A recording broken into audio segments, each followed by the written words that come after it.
So in a moment, we're going to be talking to you a bit more about the role of a facilitator. But just to start off with a nice early morning activity, we'd like some audience participation, if that's okay. And we'd like to ask you what your thoughts are on what the role of the facilitator is.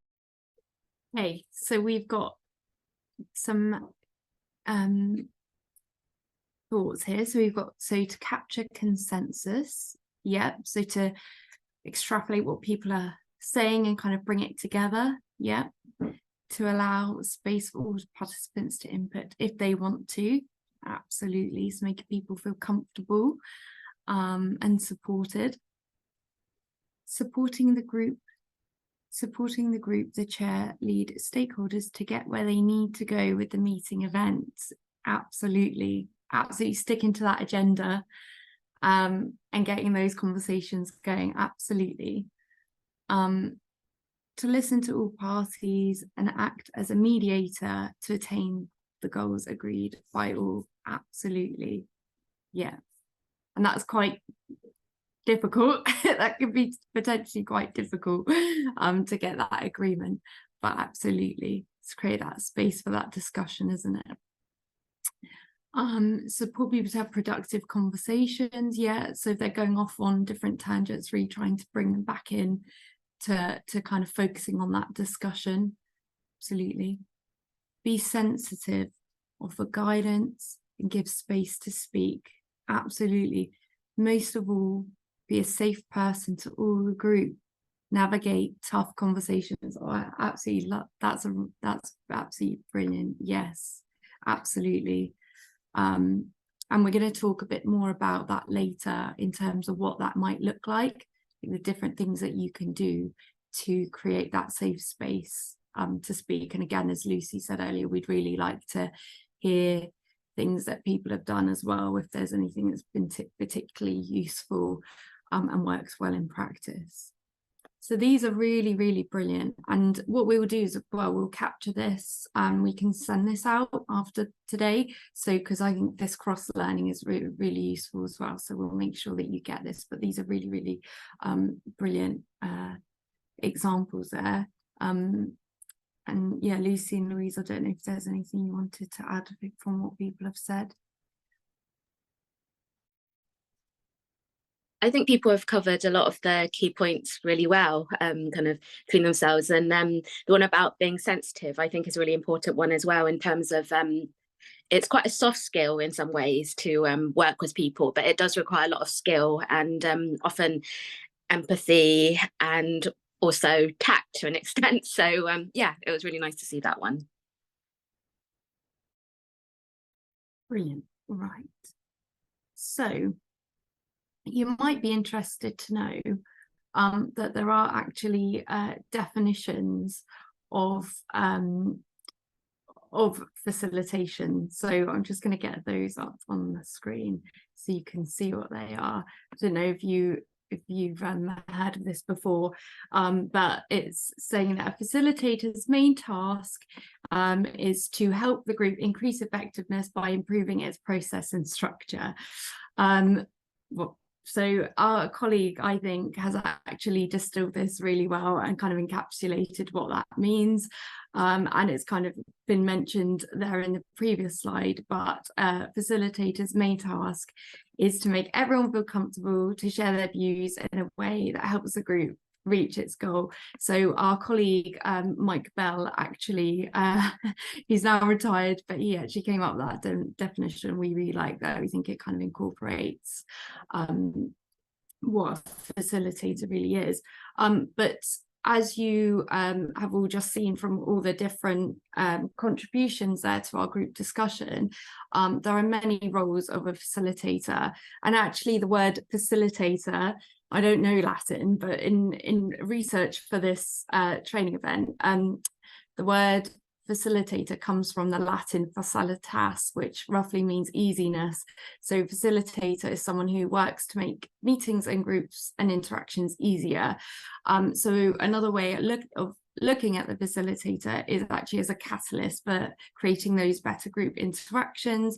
The role isn't necessarily about providing knowledge or ideas, but actually about helping participants to make better use of the knowledge and ideas that they have together.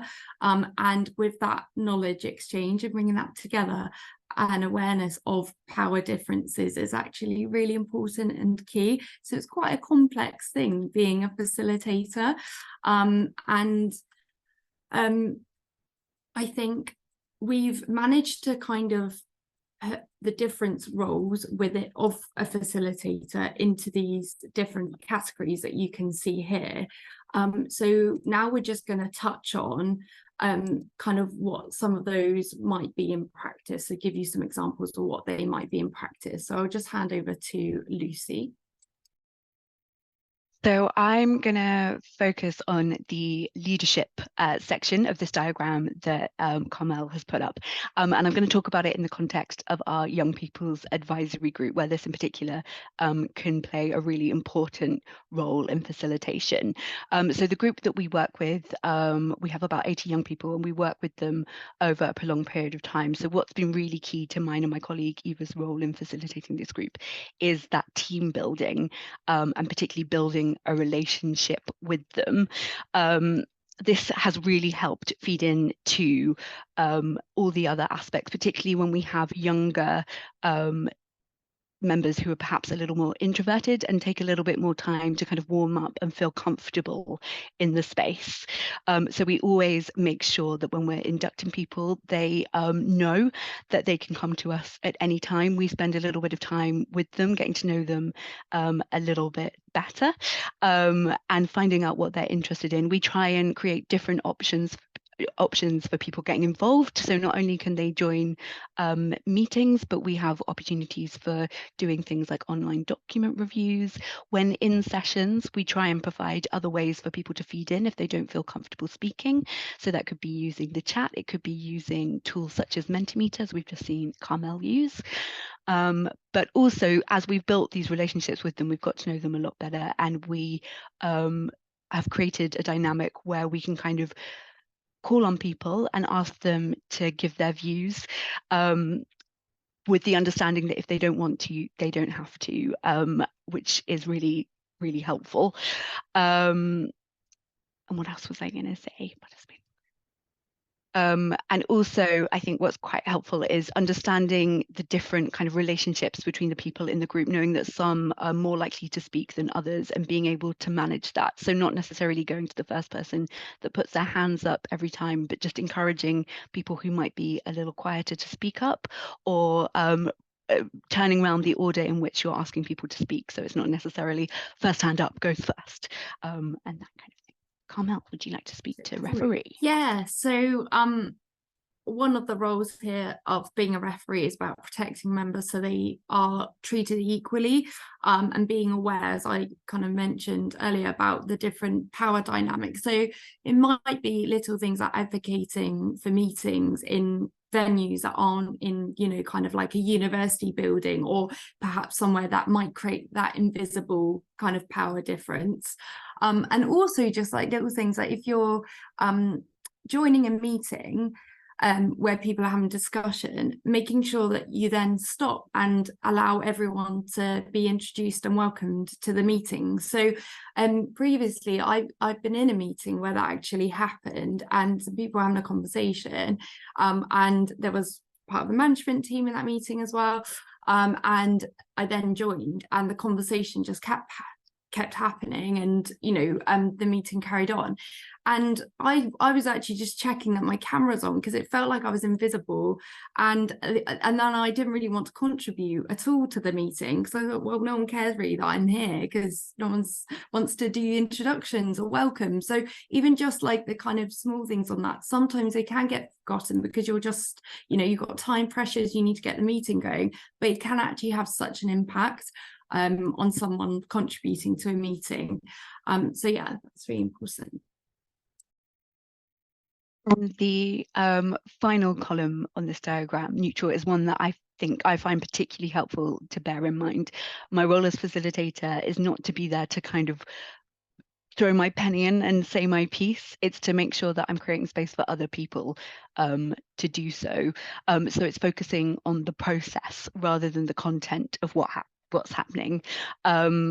One thing that can be really helpful with this is making sure that maybe there are two facilitators, and if you can pull somebody else into helping with that, that can be great. Particularly, I find with online meetings, if you can have somebody who can concentrate on maybe the more technical side of things while you focus on discussion, that can be amazing. Encouraging feedback, and I really like as well with that this idea of not discouraging any views whatsoever. Find merits in everything that's being said. And again, with the young people that we work with, one thing we make really clear from the off is that there is no such thing as a stupid question or a stupid comment to make. The reason that we invite our young contributors to speak with us is because they are experts in being young people. So we want to hear whatever they have to say. And if they don't understand anything, it's incredibly important that they tell us that, because ultimately that will help the researcher improve how they are communicating with other people going forward.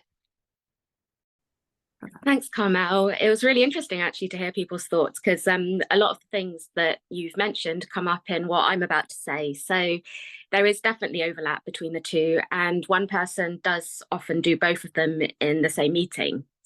However, they are technically distinct roles, and recognizing this can help you think about how you might approach a meeting and what you want to get out of it. For example, I've been a public contributor on governance boards and steering committees where things are more formal. So it's been useful to have that clarity, as it helps me better understand how the dynamics and decision-making aspects will work. So someone in the comments just now said about kind of that power dynamic, and that is very much related to what the chair is there to do, because there are two components to a meeting: content and process. So content is the what and process is the how. The content involves the topics, ideas, and problems being discussed, whereas the process refers to how those topics and how the interactions are managed. Being neutral means being objective and not getting into the content part, so that you're instead relying on the group to decide the scope and depth to which a topic on the agenda is discussed. And this actually happens more with facilitation, whilst a chair will be more powerful in the sense that they will usually provide a stronger steer and actually influence decisions. There are other differences as well, but I'd say that is the main one in a PPI context. And this is another comment that someone made earlier, so I want to end with it, which is by saying that a chair should also be trained in facilitation skills, because ultimately facilitating well is about helping a group work together effectively. So this means getting closer to the desired outcomes of the meeting, asking the right questions, enabling useful discussions, and ensuring everyone is able to fully participate. Thanks, Louise. I think now we're going to move on to co-facilitating with a member of the public, which is actually a really good way to think about that power dynamic we mentioned before. So I'm just going to talk a bit about why you might want to do that and why it's worth considering. It's not always possible, but I think that it hasn't occurred to a lot of people who are PPI facilitators why that might be something that's quite useful in terms of managing relationships and the dynamics. So first of all, it gives members of the public a stake in ownership of the event. So co-facilitating this way is good for elevating PPI in a meeting and sharing responsibilities. It's a useful safety check on aspects such as acronyms, which tend to be visible to those already in the field. In the same way that researchers can ask public contributors to review written documentation for clarity in plain language, having a public contributor co-facilitating can help with making sure that ideas and terminology used in the meeting are accessible to everyone.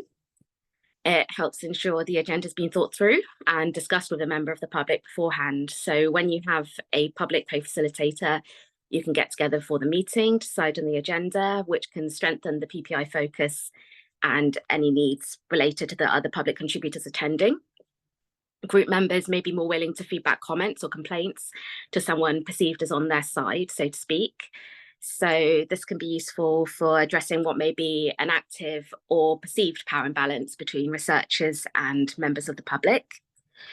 It's also easier for a public co-facilitator to manage challenging public participants, which we will touch upon later on in this workshop. And finally, it gives the professionals confidence, because essentially you have two different but complementary skill sets and perspectives, which are coming together to support each other in reaching a shared goal. I'll now pass back to Lucy and Carmel on creating shared expectations. Lovely. Thank you, Louise. Okay, so we're just going to move on now to talking about shared expectations. So thinking about why shared expectations are particularly important. So they are a really useful facilitation technique, because if you're using this to open up your meeting or kind of planning your public involvement, it enables everyone to have a voice and be treated fairly and respectfully about and be involved in those decisions about how you're going to work together. And when it comes to thinking about different behaviours and interactions, they can actually serve as a really useful point of reference to go back to say, look, you know, this is kind of what we've all agreed on how we would work together.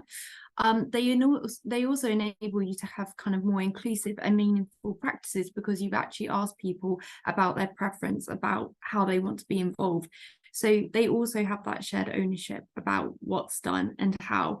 And it's also a really nice way to kind of set the tone for your meeting or for the work you're doing together, because you're actually responding to and wanting to understand what people want. So I'm just going to give you some examples of what expectations can be. I really like the idea, the one about critiquing ideas and not people. I think that's a really good one to have. But also doing things like, you know, making sure people are offered options of joining online or in person, or communicating via phone or email.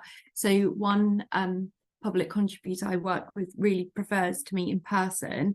But the meetings we go to are often held online. So we'll always meet in person and just join those online meetings together, sat next to each other. So it's really important to just try and be adaptable and understand what people want.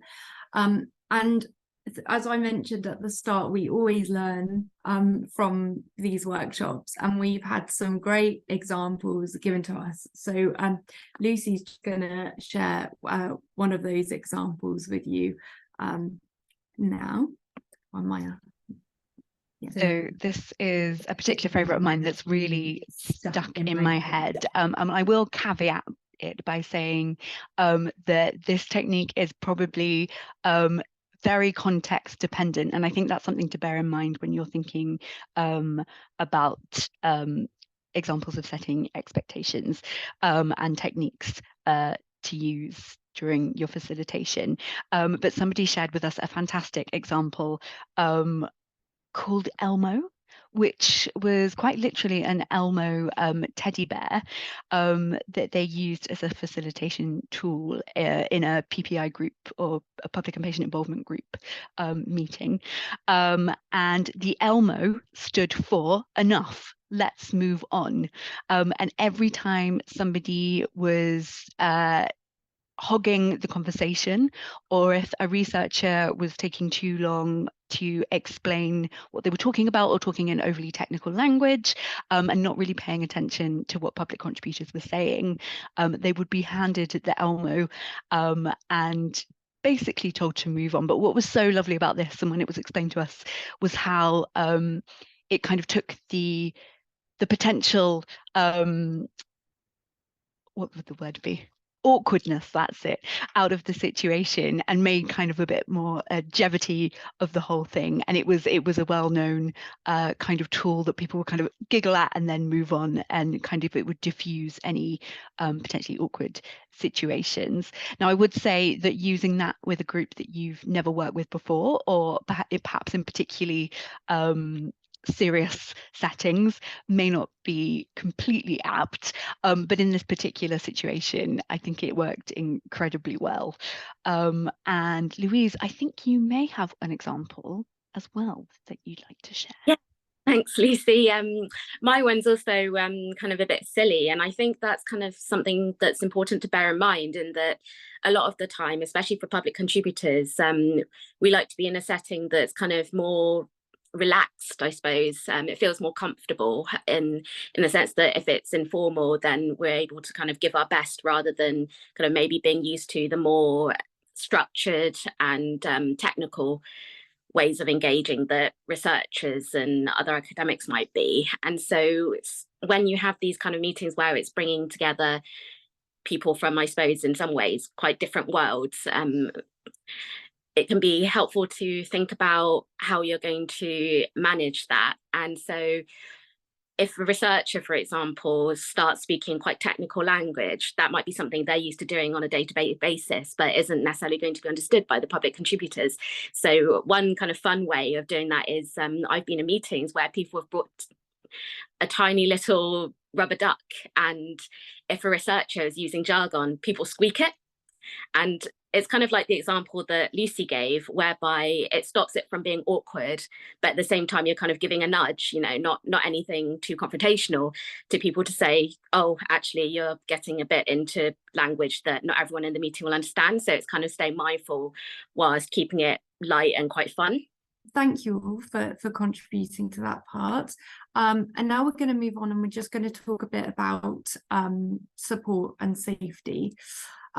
So as you all know, relationships in public involvement are absolutely essential, and they're absolutely the foundation for building trust with public contributors, which in turn can mean that people do feel that they can share personal experiences, and potentially, you know, ones that are quite sensitive and emotional. And so Louise is just going to share an example of what this has looked like in practice. Thanks, Louise. Thanks, Carmel. So I've been in groups before where we've talked about some really difficult topics, such as domestic violence and suicide. And for subjects like this, it's important that you remind people of confidentiality, and it also helps if you have some kind of relationship with public contributors beforehand. That way you can more easily identify if someone is struggling, and they're more able to approach you too if they need the extra support.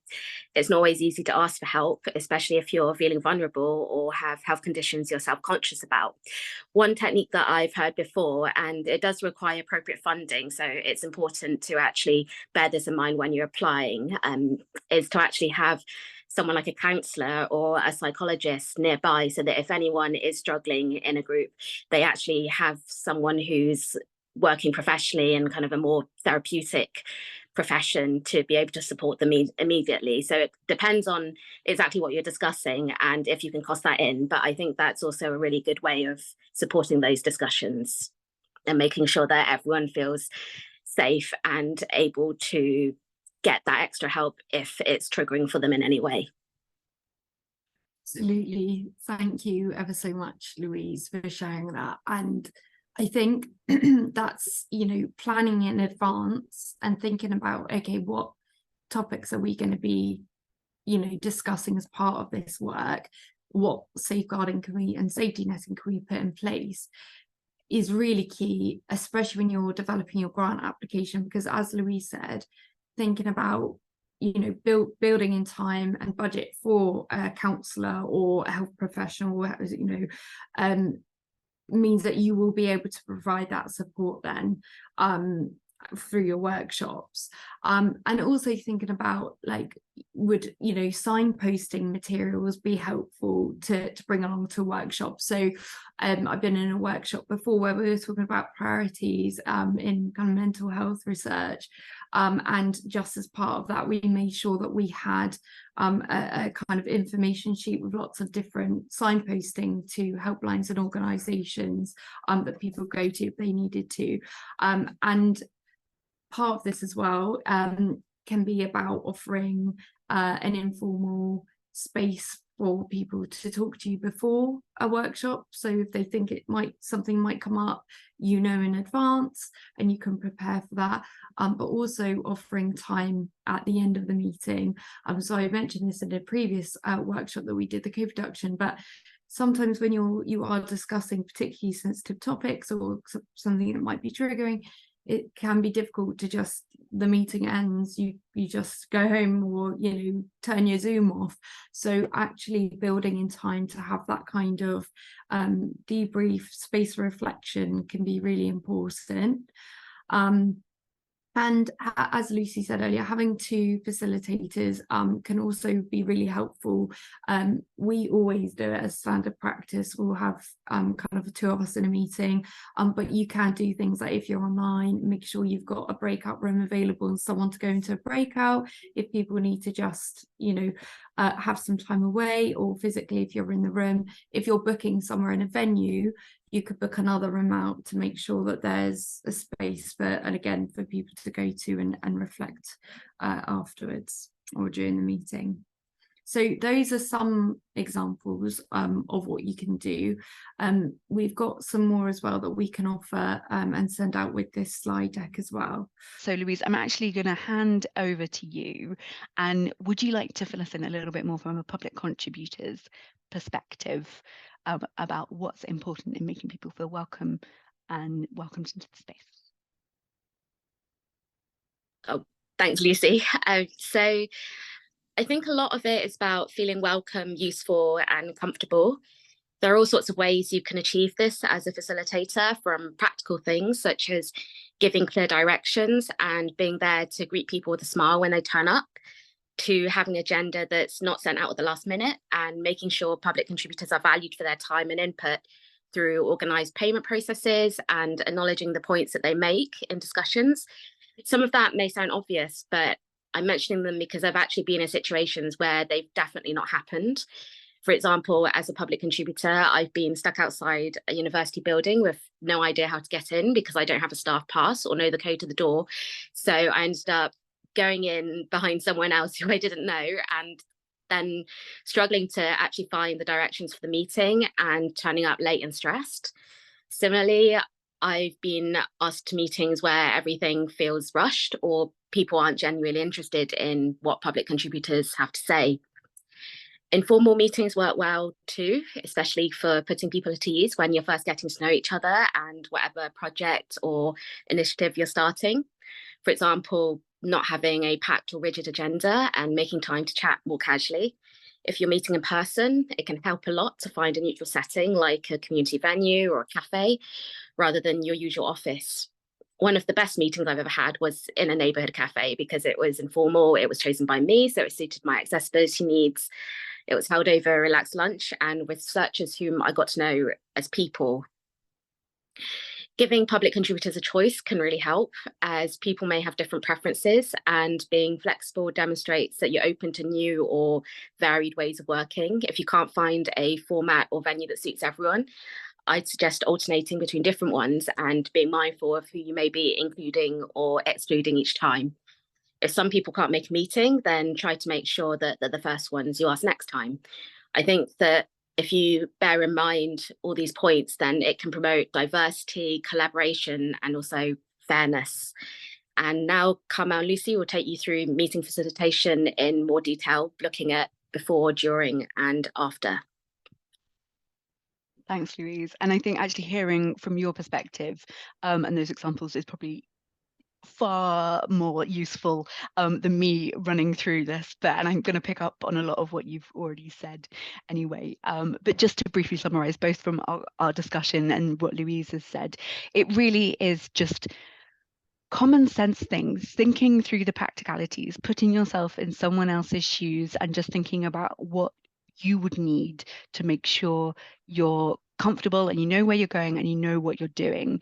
So before a meeting, thinking about whether people have the correct information on where they need to be and how to get there, or the correct joining instructions, just in case they run into trouble coming to the venue, or with technical issues when joining. Do they have an alternative contact number that they can call? Agreeing payments beforehand, making sure you're being transparent and everybody knows exactly what is happening and what is expected of them.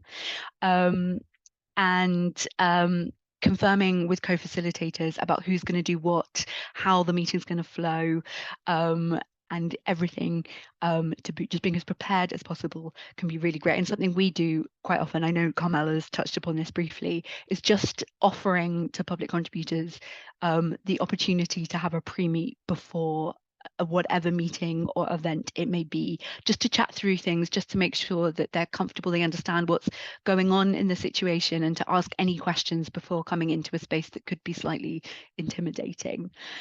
Then on arrival, again, thinking about the practicalities, as Louise mentioned in her example, that kind of, I mean, I've been in this situation as well, where you've been invited to a building and you can't actually get into it. There is nothing that will make you feel less welcome than that, and feeling so flustered when you turn up, it's horrible. So do you need somebody outside to greet people? Would signage be helpful? Again, when people are coming into the space, how can you make them feel welcome? Refreshments are always great in doing this. I know whenever we do any in-person events of any description, everybody always comments on, oh, the snacks were so good. They really put me at ease. It's lovely just going to get a cup of tea when you come up. Also something that it's an interesting one, because I think it can sound a little bit like forced fun and trying to get people to go on, but in the past I've heard public contributors talking about how actually having named places for people to sit can be really fantastic, because it takes the pressure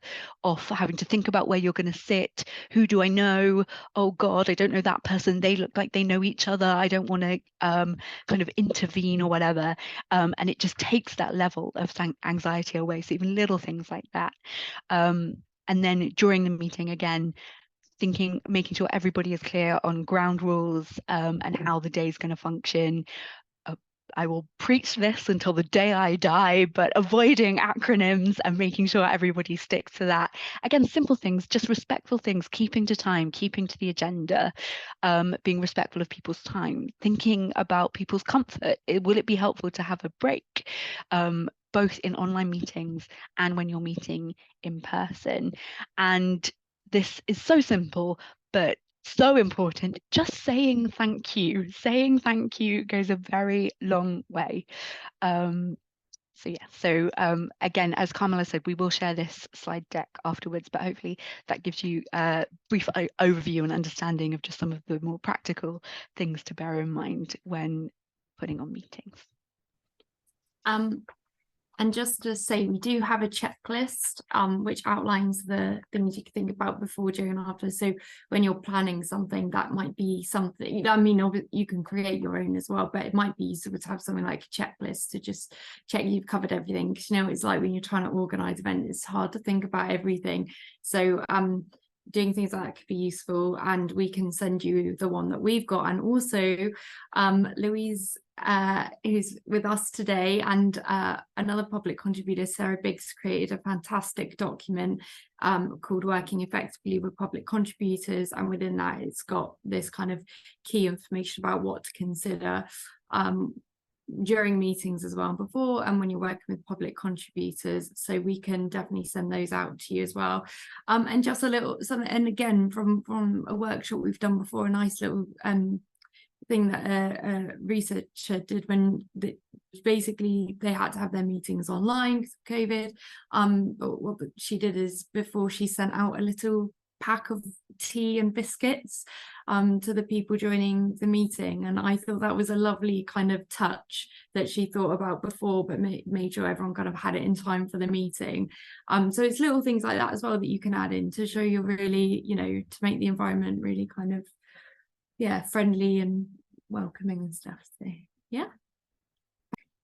Oh, just to pick up on something in the chat, Myra asked about having a setting where you're talking whilst doing an activity, and she brought up around she brought this up around how she's got contacts with a centre that runs regular activities for patients from gardening to drawing, and considering arranging a separate one-off version of this where everyone participates to try and create a casual environment in a similar way to the cafe chat I mentioned, and asking me whether this would work, or would it feel more like forced fun or prove off-putting. And I think absolutely, you know, go for it. I think that's a really nice idea, because one thing that we were going to mention later on in this workshop is around how you can different ways really of engaging people. You know, how would you actually do this? And a lot of the things that I would want to emphasize is around relationship building, and also making it quite a casual kind of environment. And sometimes, for example, I've mentioned I'm neurodivergent. A lot of autistic people, for example, would struggle to just have a focused conversation. Or if they have ADHD, they might want to be doing something with their hands, or it's just kind of quite a nice way of having a laid back atmosphere, whilst also maybe talking about more serious topics such as health concerns.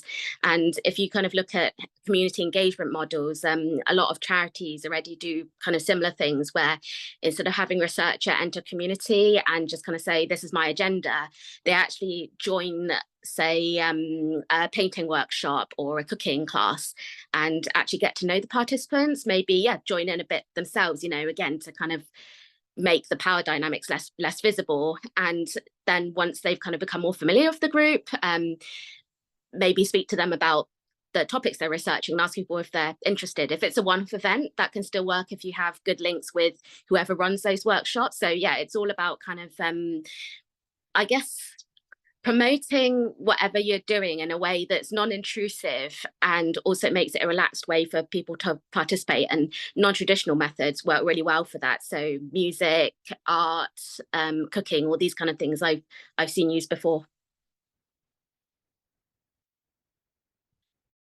Thank you, Louise, and thank you, Myra. That feeds in beautifully to our next slide we were going to talk about, which fits particularly with this. So supporting discussion, I'm sure there's a few things up there that you guys are familiar with or you've used before, either in a facilitation role or as a participant.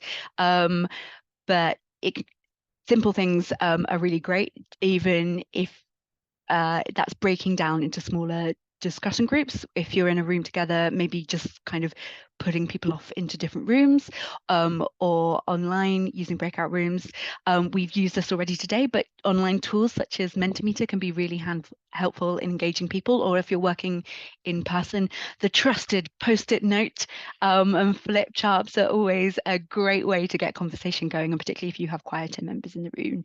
But what I really want to focus on is this last point about using creative methods to aid conversation, and this fits in with exactly what Louise has been speaking about, and I am a very big advocate for this. Thinking creatively about the spaces you are creating can be such a great way to prompt discussion, make people feel comfortable, and we've already had some really great examples from Louise, but I'm going to mention a few more.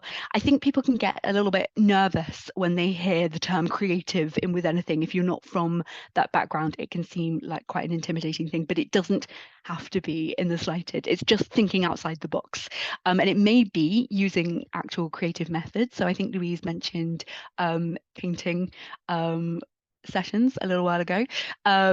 We've actually done something recently when we were working with a group of public contributors, running our session through a zine workshop. So it comes from the word fanzine, which were handmade magazines, particularly by fans on particular subjects. But we ran a session where we spent the first 5 minutes or so teaching people how to make little paper pamphlets. We had like printed out diagrams, but we also kind of taught people through doing it. And then we focused our zine making, the content of the zine making, on a particular topic that the researcher wanted to discuss. We had lots of materials on the table, so kind of catering to all tastes and needs and whatever. So you could do drawing, you could paint, you could collage if you were a little bit less confident with visual stuff.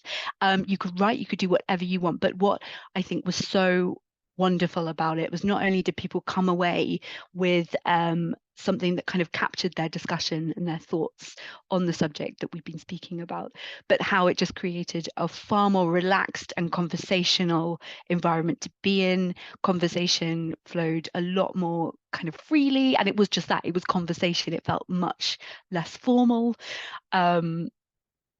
And yeah, it was and also just really good fun. So that was a really lovely example. I've also been in sessions where facilitators have used things like Lego, which I know can sound a little bit childish maybe, but it was such a fantastic tool. I think in this particular session we were talking about creating safe spaces, and we worked together to kind of build our idea of a safe space out of Lego, and it was just such a great catalyst for conversation and why people were doing things, and just the laughter around the room was absolutely marvelous. Carmel, I think you've got a really great example of something that you and Mari, our colleague, did with the health ambassadors. Yeah, so the Health Research Ambassador Initiative is an initiative based on how we can develop relationships with underserved communities, create leadership roles within those communities to understand the priorities within the communities.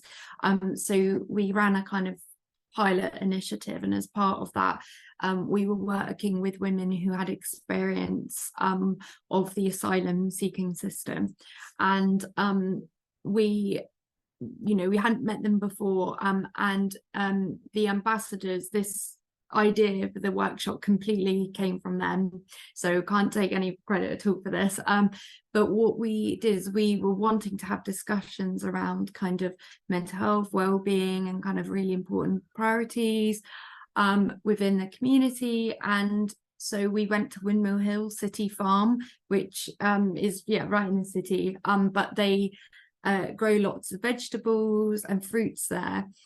So we went along and we did some foraging, and it was so nice just doing that, because to like build relationships with these women that we'd not met before. They were like feeding us strawberries they'd found and stuff like that. It was just so cool. I'd never done anything like that before, so that was really great way to bring people together. And then we got the vegetables and stuff, and we started preparing a meal together.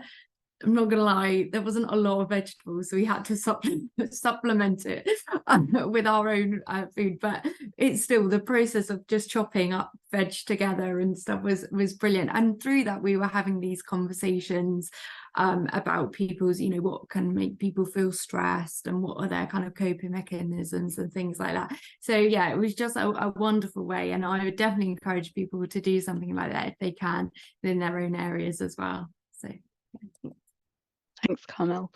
And again, just picking up on something Louise mentioned previously, I completely understand that doing something like a little bit out there can be slightly intimidating, but it doesn't have to be. And also, if you have the resources to do so, or people around you who are willing to get stuck in with their own expertise, there is absolutely no harm at all in using other people as external facilitators with particular skill sets. And one project that I've worked on that used this particularly well was a project with young people in the UK and Ghana, and the research team worked with an artistic facilitator who actually ran the public engagement sessions, and was able to bring a lot of kind of skills to the table that we wouldn't have had between us.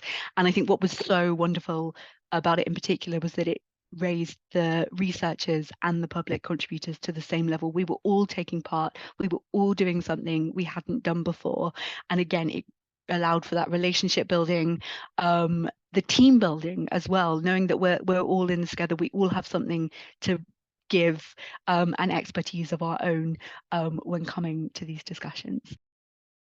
So now we're just going to talk through a couple of different behaviours and how you might manage them. So for someone who is distressed, this might be because the topic's sensitive. There might be a group member who triggers a reaction, or a task or discussion that triggers a reaction. They may be having a bad day, and it's also always really important to just remember that you just don't know what's going on in people's personal lives, and there may be something completely unrelated to the meeting that's causing the distress that you just don't know about. So asking them if they're okay and want to step out is one way that could help to manage this. As practice, if we are having meetings that may potentially, evoke, painful memories or you know, asking public contributors to talk about, you know, quite sensitive topics, we always make sure that if the meeting's in person, there's a physical room that people can take a moment out and, you know, step into, or if it's online, creating a breakout room for that. And also having a member of staff who can actually go into that space with them and provide that support if needed. Also, if you're going to do something like that, it is important to make sure that you outline that at the start, you know, so making sure that people are aware that if they do need to step out, they can do. Signposting is also quite a useful thing to do. We do this as part of our practice, just put together some resources or services that people can get further support from if they need to, and we send that out usually straight after the meeting, or if the meeting's in person, we give it to people physically straight after. And you know, if you are saying that people can leave or step out, just making sure that you ask them to let you know if they're gonna not return. So they are some ways that you can help to manage this behaviour. And then if you've got a situation where a group member is dominant and argumentative, this may be because they, you know, might be upset by other people's opinions or an issue that's raised in the meeting. They may not be able to make suggestions in a constructive way, or they may just feel like they're being ignored. So one of the things you could do is just showing your active listening, paraphrasing participants' comments, and then just going over their position in a way that is objective. Try to find merit in what they're saying, and then move on from that. Try and respond to their comments, but not the attack they're making. So taking something constructive about what they're saying. And then another way you could manage this is by opening the discussion of what the person has said out into the group, and then just kind of have a discussion around that. And another thing you can do is just mention that due to time constraints, you know, anything else that's raised can be put on the agenda for next time. And you could also at the start of the meeting just outlining that we have got, you know, a lot to get through. So at times you may need to, you know, stop people, but, you know, they can put things in the chat or email after the meeting. Just a few things to remember when we do finish the meeting. It's really important to make sure that you kind of follow up with people after, you know, if things have been particularly perhaps triggering or provoking for them, you make sure that you're kind of reaching out to them, checking in that they're okay. Offer the option for people to contact you for questions if you can, or signpost to, you know, useful resources and stuff. Make sure that notes are understandable by those not present. I have to say, I still need to master minutes. I end up writing like transcripts instead of minutes. So that's definitely something I need to focus on. But you do need to make sure that actually for people who weren't there, you know, they're understandable, and, you know, if appropriate, then sometimes you can record meetings and offer that option as well to send people recordings, but that's not for everyone. It might always be appropriate, but that is something that you could do. And then just make sure that you kind of check in with your co-facilitators to reflect and think about how you might do things differently.